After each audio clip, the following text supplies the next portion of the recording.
Lukas hoofstuk 16 en ons kyk na die laaste gedeelte van Lukas 16.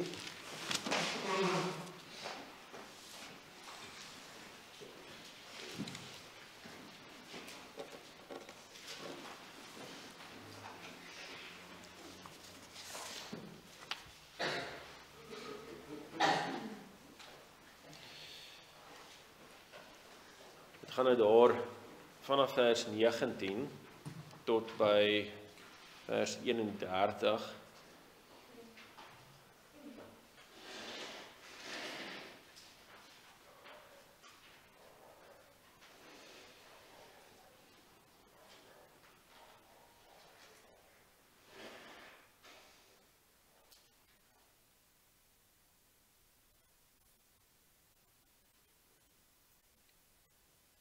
Goed, vers 19, Lukas 16. En daar was 'n ryk man, en hy het purper en fyn linne gedra, en elke dag vrolik en weelderig gelewe. En daar was 'n bedelaar met die naam van Lazarus, wat vol swere voor sy poort gelê het, en hy het verlang om hom te versadig met die krummels wat van die ryk man se tafel val. Ja, selfs die honde het gekom en sy swere gelek. En toe die bedelaar sterf, is hy deur die engele weggedra na die boesem van Abraham. En die ryk man het ook gesterwe en is begrawe. En toe hy in die doderyk sy oë ophef terwyl hy in smarte was, sien hy Abraham van ver af en Lazarus aan sy boesem. En hy roep en sê: Vader Abraham, wees my barmhartig en stuur Lazarus dat hy die punt van sy vinger in water kan insteek en my tong verkoel, want ek ly smarte in hierdie vlam. Maar Abraham antwoord: Kind, onthou dat jy 'n goeie dinge in jou lewe ontvang het, en so ook Lazarus die slegte. En nou word hy getroos, maar jy ly smarte. En by dit alles is daar tussen ons en julle 'n groot kloof gevestig, sodat die wat hiervandaan wil oorgaan na julle nie kan nie, en die wat daar is nie na ons kan oorkom nie. En hy sê: Ek bid U dan, Vader, om hom na my vader se huis te stuur, want ek het 5 broers, om hulle dringend te waarsku, sodat hulle nie ook in hierdie plek van pyniging kom nie. Toe sê Abraham vir hom: Hulle het Moses en die profete, laat hulle na die luister. Maar hy antwoord: Nee, Vader Abraham, maar as iemand uit die dode na hulle gaan, sal hulle bekeer. Maar hy sê vir hom: As hulle na Moses en die profete nie luister nie, sal hulle nie oortuig word nie, al sou iemand ook uit die dode opstaan.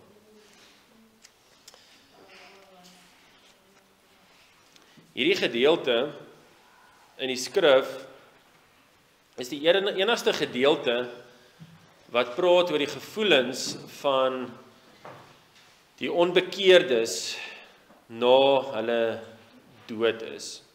Dit beskryf wat aan die gebeur is in die hiernamaals wanneer Jesus nog nie teruggekom het om dan sy finale gerig te laat uitoefen nie.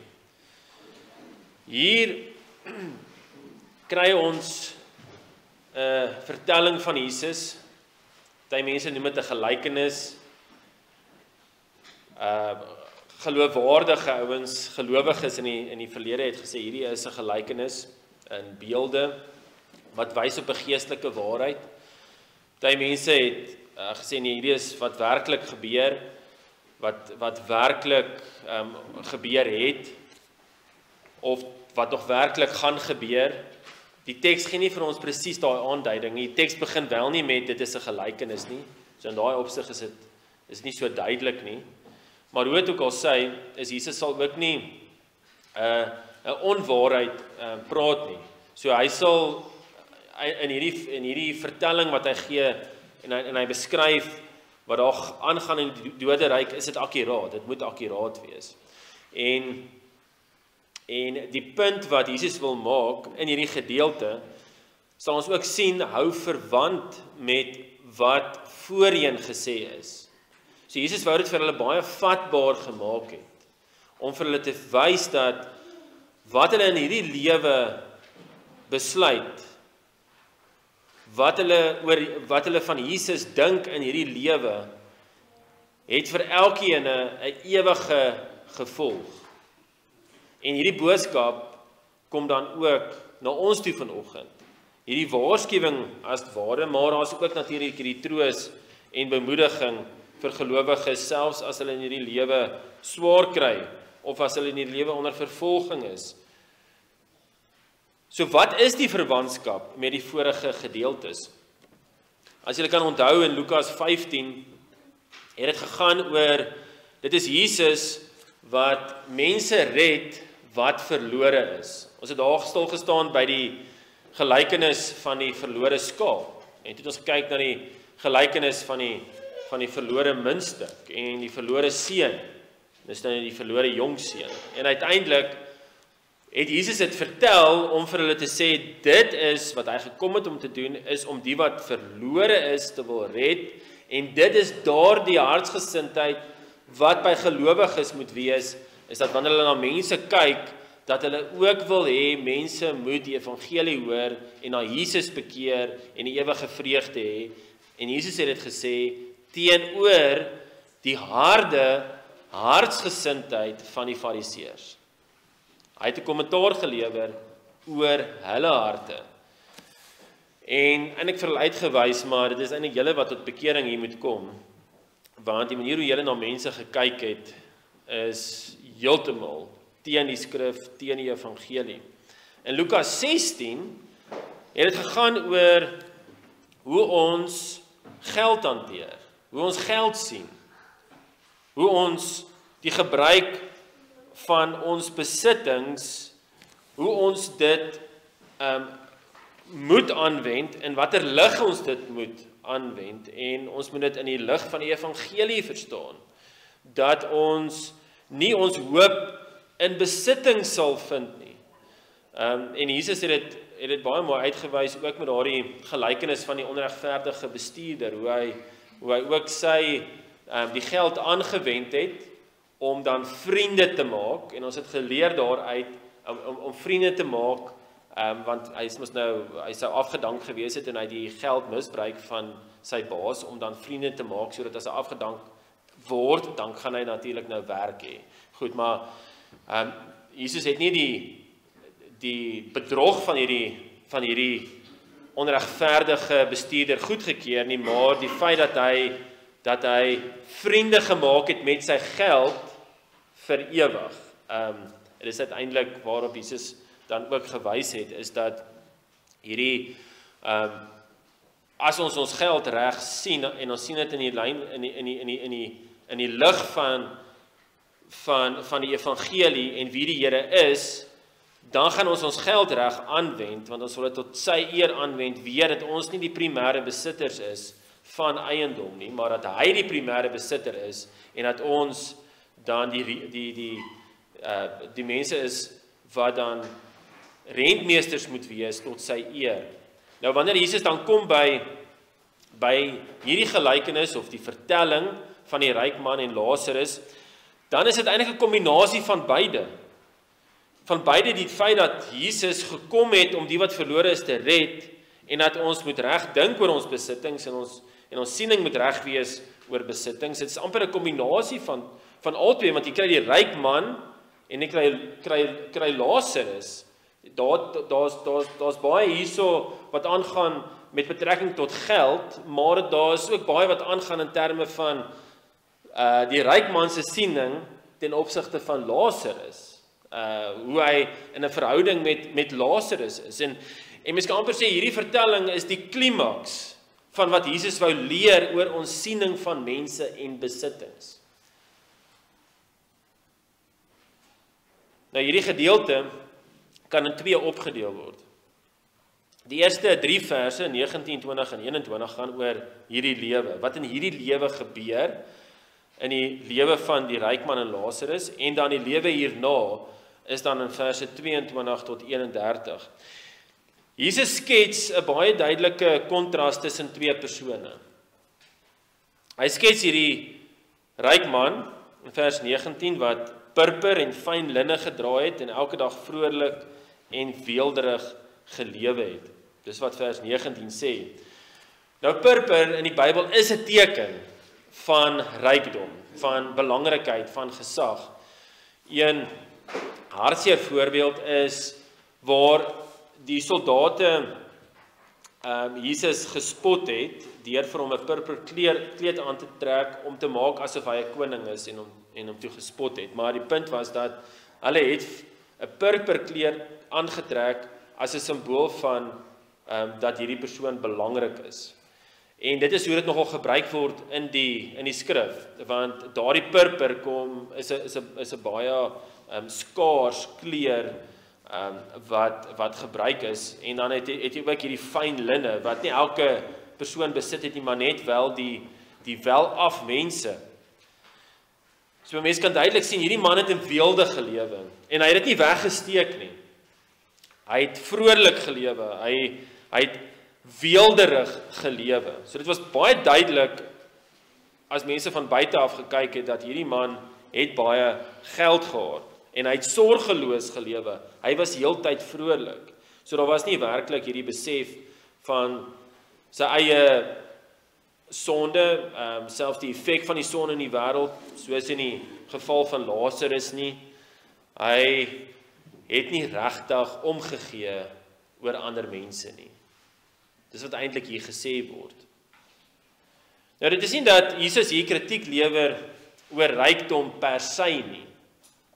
Want ons weet Abraham was ryk, baie ryk, en hy was in die hemel gevind, soos wat ons nou hierso sien verder in hierdie vertelling. Jakob was ryk, Dawid was ryk.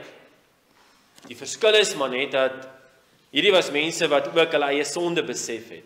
Hulle het nie hierdie vrolikheid gehad asof daar geen hartseer of geen sonde by hulle self is en geen probleme is nie. Hierdie was mense, Abraham, Jakob en Dawid, wat ryk mense was, maar wat hulle rykdom tot eer van die Here gebruik het. Die ryk man in hierdie verhaal was die teendeel. Hy het sy vreugde, sy veiligheid, sy selfversekering in besittings gevind. Hy het nie veel van ander mense gedink nie. Hy was te selfsugtig gewees. Hy was geldgierig gewees, soos Jesus dan ook vroeër die fariseërs van beskuldig het. Nou aan die ander kant word vir ons 'n man geskets wat arm, sieklik, behoeftig is, elendig is, 'n man van smarte. Vers 20, en daar was 'n bedelaar met die naam van Lazarus. So hy was afhanklik. Hy was afhanklik van ander mense, en hy het die naam van Lazarus gehad. Nou, dit is nie dieselfde Lazarus wat Jesus uit die dood uit opgewek het nie. Hier is nou 'n ander Lazarus. En dis 'n bedelaar gewees met die naam van Lazarus, en hy was vol swere, hy was sieklik. Daar was geen vrolikheid by hom nie. En hierdie bedelaar het voor hierdie ryk man se poort gelê. Hy was so siek, hy moes lê, en hy moes selfs dan sekerlik van plek tot plek gedra geword het. En in vers 21 beskryf hy dan verder die hartse situasie waarin hierdie Lazarus verkeer het. En hy het verlang om hom te versadig met die krummels wat van die ryk man se tafel val. Hy was bereid om die krummels te eet. Hy het net die krummels wou eet. So honger het hy gehad. So hierdie is 'n regtige ekstreme honger wat Lazarus gehad het. Natuurlik, wat mense ook later gaan sien, is hy het dit nie, hierdie verlange om versadig te word met die krummels was nie 'n sondige verlange nie. Dit was werklik, hy wou net geëet het. Dit was nie 'n ontevrede verlange nie. En mense sien nogal baie daarin dat mense kan sekerlik mense situasie probeer verander, maar uiteindelik gaan dit oor mense hartsgesindheid. Hy het wel verlang om sy omstandighede te verander wat heeltemal reg was, maar nie in ontevredenheid nie. Ja, kyk verder sy benarde situasie. Ja, selfs die honde het gekom en sy swere gelek. So Lazarus het verlang om net krummels te eet. Hy wil net krummels gehad het, hy wil net hierdie verligting van sy swaar kry hê. Maar die honde het hulle honger verlig deur sy wonde te lek. Hierdie was werklik 'n baie hartseer situasie. En dit het in skrille kontras gestaan met die ryk man se situasie. Die ryk man wat alles gehad het. Nou, wat Lazarus beteken is God het gehelp.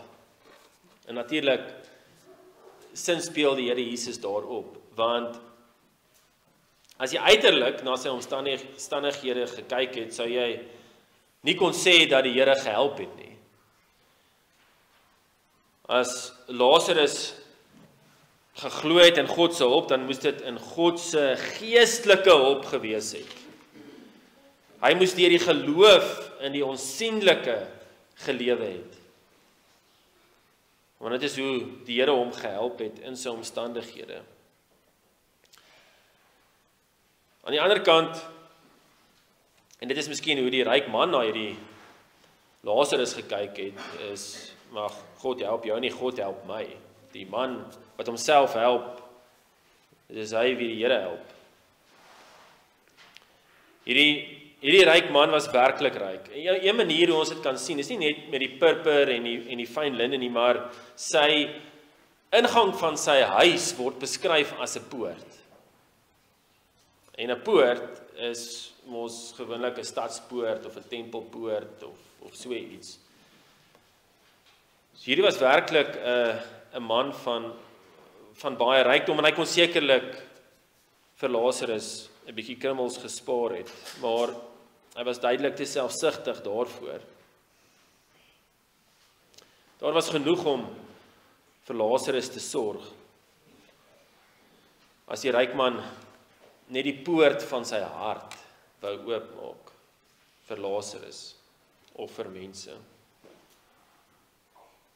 So hierdie is die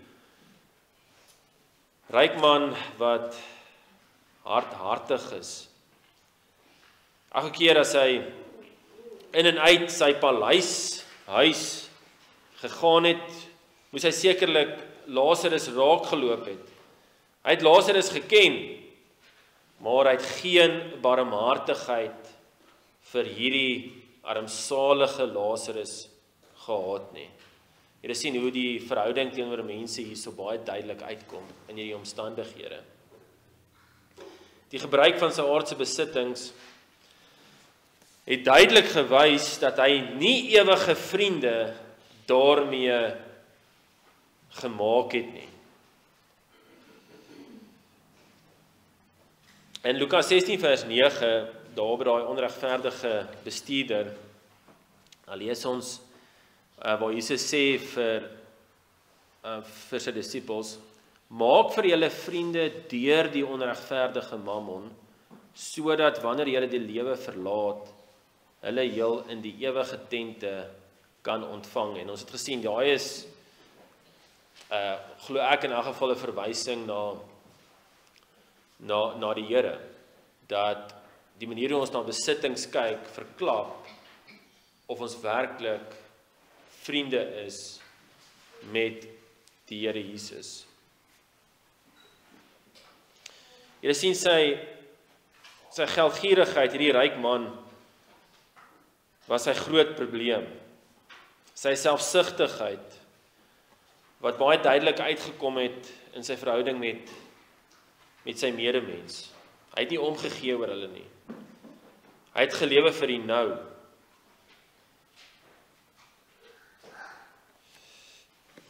Aan die een kant van die poort het jy die ryk man gehad, aan die ander kant van die poort het jy die arme man gehad.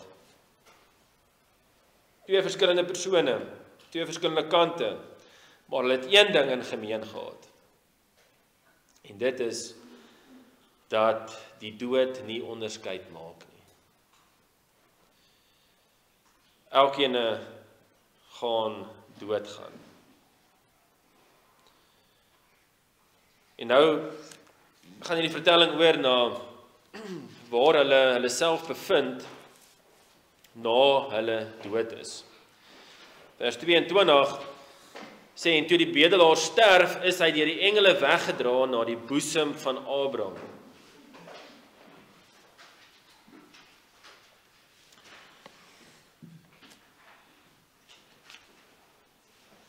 Hierdie rykdom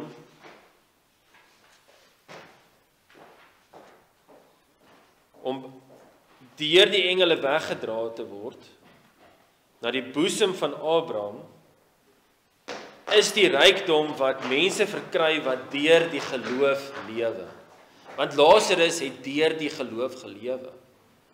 Hy het verseker nie kon vertrou op sy aardse besittings nie, want hy het niks gehad nie. En duidelik was hy iemand wat selfs in sy omstandighede tevrede was. Hy het op die Here vertrou, hy het op die toekoms vertrou na die dood.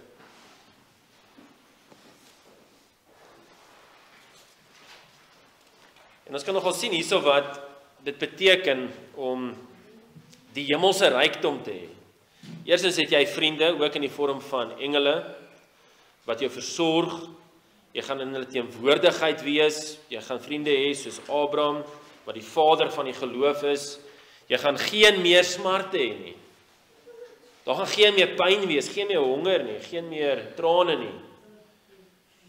Jesus sê van die persoon wat in hom glo, wat doodgaan, in Psalm 116 vers 15, kosbaar is in die oë van die Here die dood van sy gunsgenote. So hierdie arme man het uiteindelik die rykdom gekry, die ware rykdom. Dit is seker die beste voorbeeld van rags to riches, nee, hierdie storie. Een oomblik is hy arm, niks. As jy nou kyk na hierdie Lazarus uit net van die buitekant af. En die volgende oomblik as hy doodgaan, is hy in hierdie wonderlikste rykdom, die ware rykdom. So hier word weer eens vir ons geskets wat ware rykdom is. En hoe misleidend die wêreldse rykdom is. Uiteindelik is die ware rykdom dit wat ons by die Here het. Kyk hoe, en natuurlik die rykman se voorbeeld is seker die klassieke voorbeeld, en die toppunt van voorbeeld van iemand wat ryk was en in 'n oomblik baie arm is. Want in vers 23 sê dit, en die rykman het ook gesterwe en is begrawe. Van Lazarus is daar nie eens gesê hy is begrawe nie. Die rykman is begrawe. Daar was seker hierdie groot gebeurtenis van hierdie man wat gesterwe het, en dit is baie kos en baie dinge wat daar aangegaan het. Maar hy het gesterwe, en toe hy in die doderyk sy oë ophef, terwyl hy in smarte was, sien hy Abraham van ver af en Lazarus aan sy boesem. Net wat mens hier sien is, daar word gepraat van die doderyk. Dis nog nie die woord hel wat hier gebruik word nie. Gehenna nie. Die woord wat hier gebruik word is Hades. Nou in die Nuwe Testament, die woord Hades, daai Griekse woord Hades, wat die doderyk beskryf, dis reg vertaal, dit word vertaal as doderyk. Dit word in die Nuwe Testament nooit gebruik vir die plek waar gelowiges is nie. Nooit in die Nuwe Testament nie. Dit word altyd gebruik met verwysing na die ongelowiges. So Jesus vertel ons dat wanneer mense na die dood, na Hades toe gaan, hulle alreeds gestraf word. Daar's klaar besig om deur smarte te gaan vir die ongelowiges. En natuurlik gaan hierdie straf sy volheid bereik wanneer Jesus terugkom om ongelowiges vir ewig in die hel te oordeel. Maar na hierdie dood is daar alreeds 'n daadwerklike oordeelstyd. Daar is dit. Dis 'n groot waarskuwing dat ons net perspektief kry oor wat aan die gebeur is Hier is hierdie ryk man wat in weelde gelewe het. Geen smart en nou is hy in smart. Hy was in die plek van oordeel omdat hy nie op Jesus vir die ewige lewe vertrou het nie, maar in sy besittings, in sy omstandighede. Hy het sy hoop daarin gevind en nou is hy in smart. In 'n mate in baie spyt. Jesus beskryf die ryk man se swaar kry in baie detail. Hy was in smarte gewees. Hy het 'n verskriklike dors gehad. Eintlik nie noodwendig dors seker nie, maar hy was, soos vers 24 beskryf, hy was in hierdie vlam gewees. Hy het hierdie oordeel gevoel en hy het gedink hierdie water sal dit net 'n bietjie verlig.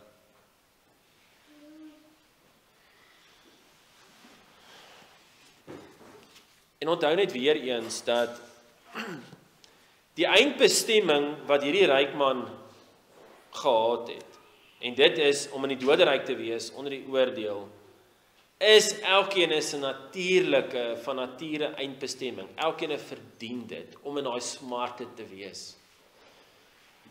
Jy sien die ryk man selfs in sy sonde en in sy sonde en al sien hy die kontras tussen hierdie twee van die rykdom wat hy gehad het en nou sit hy in hierdie ellende.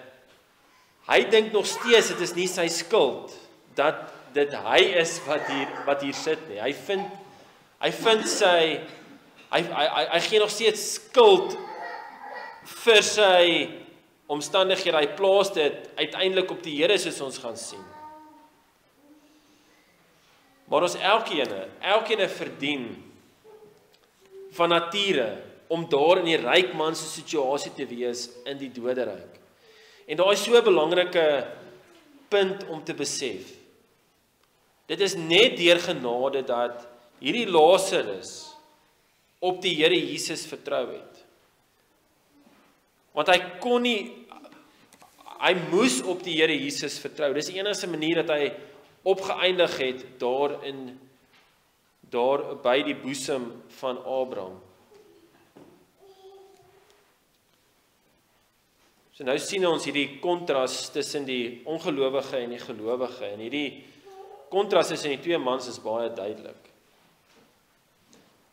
Op die aarde het die een man 'n luukse lewe gelei en die ander man het in die stof by die deur van sy huis van ellende dood gegaan.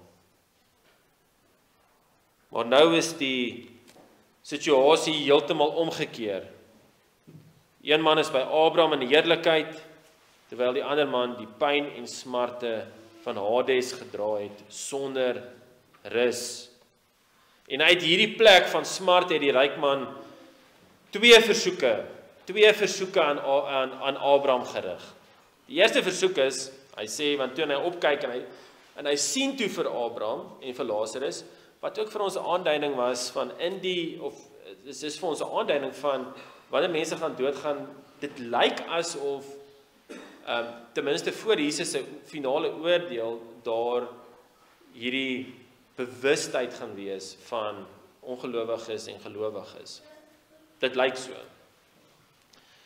Maar hoe het ek al sê, die eerste versoek wat hierdie ryk man gee, sê basies, hy verdien genade, hy verdien om verlig te word van hierdie smarte.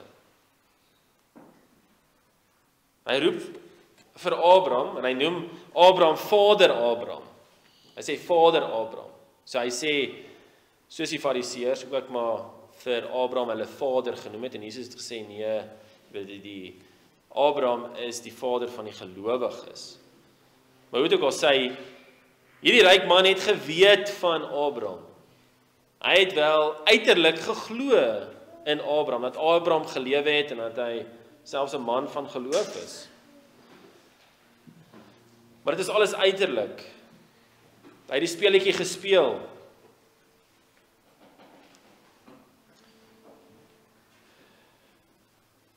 En wat interessant is, as ons gewonder het of hierdie ryk man Lazarus raak gesien het, terwyl Lazarus daar by die poort lê en hierdie ryk man in en uit gegaan het met sy koets of wat ook al,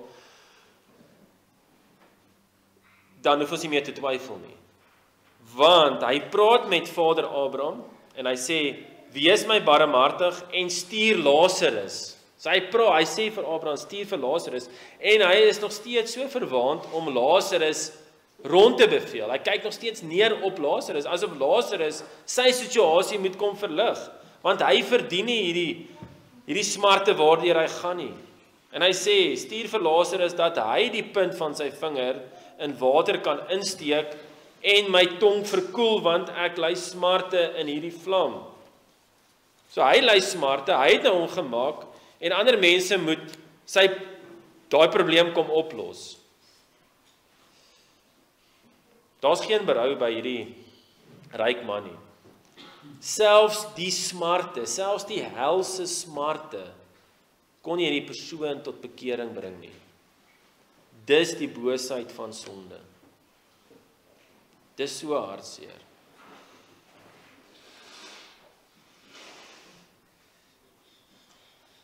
Nou die antwoord op die ryk man se versoek is baie duidelik.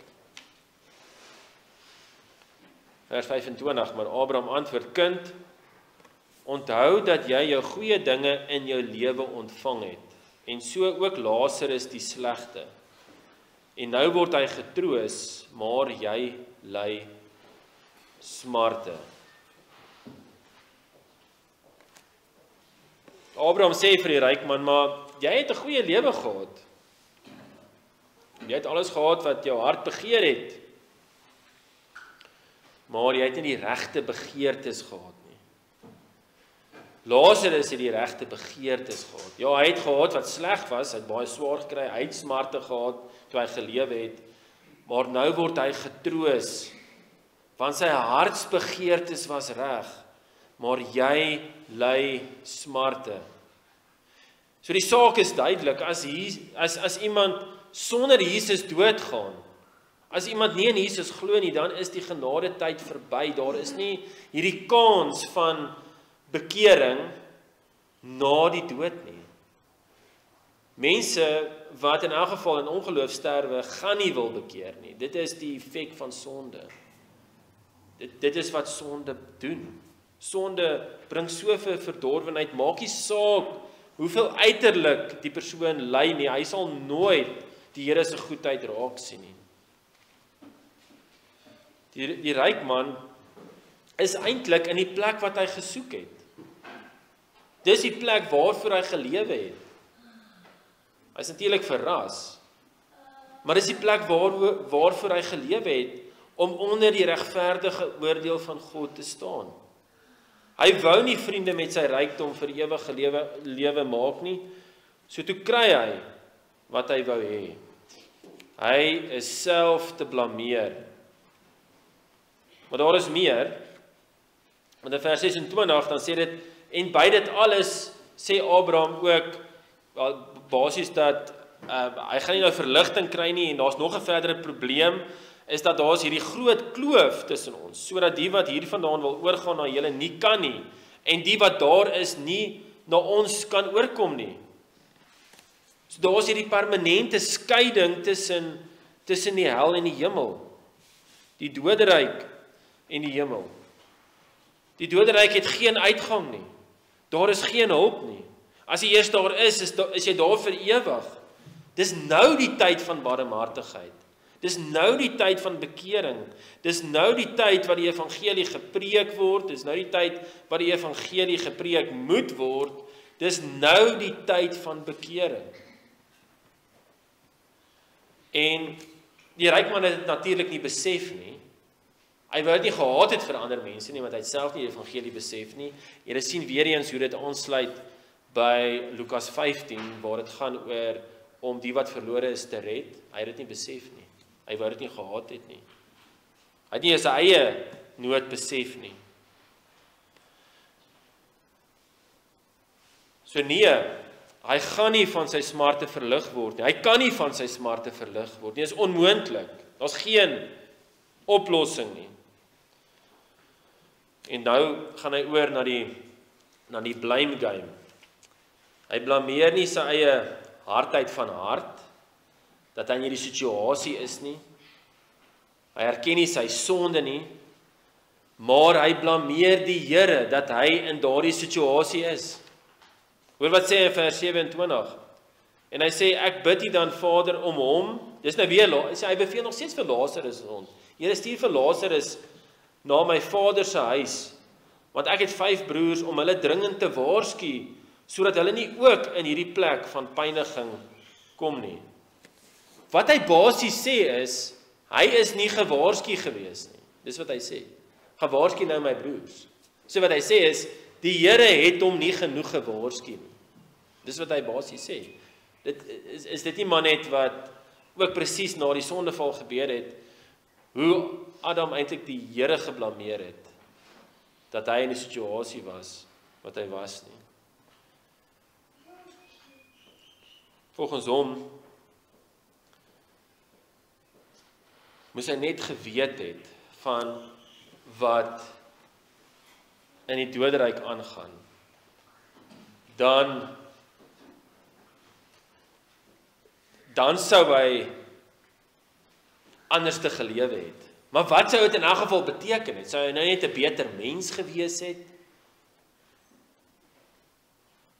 Sou hy miskien net sy geld bietjie anders te bestuur het? Dit sou hom in elk geval nie gehelp het nie. Al sou Lazarus na hom toe gekom het, of al sou Lazarus na sy broers toe gekom het, want volgens hierdie ryk man lyk dit asof sy broers, hierdie ryk man se broers, dieselfde gelewe het vir hulle self. Hulle het nie vir die Here gelewe nie. En toe sê Abraham vir hom vers 29, hulle het Moses en die profete, laat hulle na die luister. Sê wat Abraham sê, maar julle het genoeg waarskuwings in die skrif. Daar's oor as genoeg waarskuwings en beskrywing van die oordeel wat wag op die wat nie in Jesus glo nie. Dis die skrif wat leer van redding. En is selfs die skepping. Selfs as die ryk man gelewe het en eintlik die skrif verag het, dit is tipiese ou wat nie vir die woord wou luister nie. Hy het nie 'n behoefte daaraan gehad nie.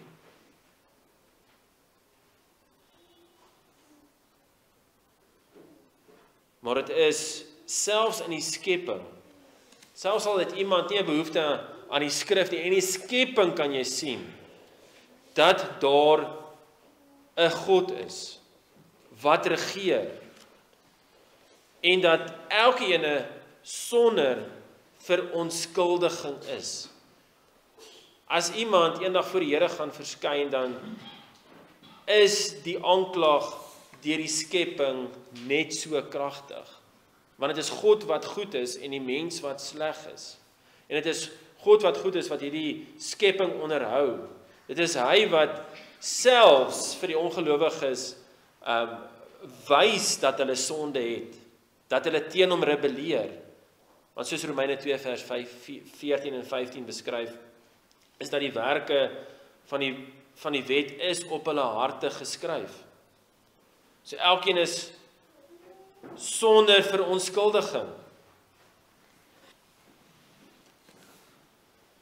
Maar hierdie man het hom nie daaraan gesteer nie. Hy het homself nie gesteer aan die skrif en die skrif se waarskuwings nie. Hy het nie hom gesteer aan die verlossing wat verkondig word in die skrif nie. Die punt is wat die ryk man sê, soos hy met Abraham hier kommunikeer, sê hy eintlik dat die skrif nie genoeg is nie. Hy sê dat hy moet nog steeds op sy eie vermoëns vertrou. As hy net hierdie teken gehad het, byvoorbeeld Lazarus wat uit die dood uitkom, dan sal hy glo. Natuurlik, in die tyd van Jesus, het Jesus mense uit die dood uit opgewek. Dink aan Lazarus, die ene wat dieselfde naam dra, het uit die dood uit opgewek. Jesus, wat die dood oorwin het en opgevaar het en opgevaar het na die hemel, 'n wonderlike teken. En mense het nog steeds nie geglo nie, en mense glo vandag nog steeds nie, maak nie saak hoe groot die wonderwerk is nie, hoe groot die teken is nie, as mense nie in Jesus glo nie, dan gaan 'n teken hulle harte nie verander nie. Dis slegs deur die woord en die gees. Dis die enigste manier.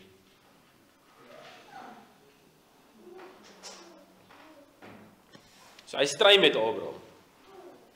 Vers 30, maar hy antwoord, nee, Vader Abraham, maar as iemand uit die dode na hulle gaan, sal hulle bekeer. Maar hy sê vir hom, as hulle na Moses en die profete nie luister nie, sal hulle nie oortuig word nie, al sou iemand ook uit die dode opstaan. As die skrif iemand nie kan oortuig nie, sal geen omstandighede die persoon oortuig nie. Selfs as die persoon in armoede is, in ellende is, sal daai omstandighede nie maak dat die persoon na Jesus toe vlug nie.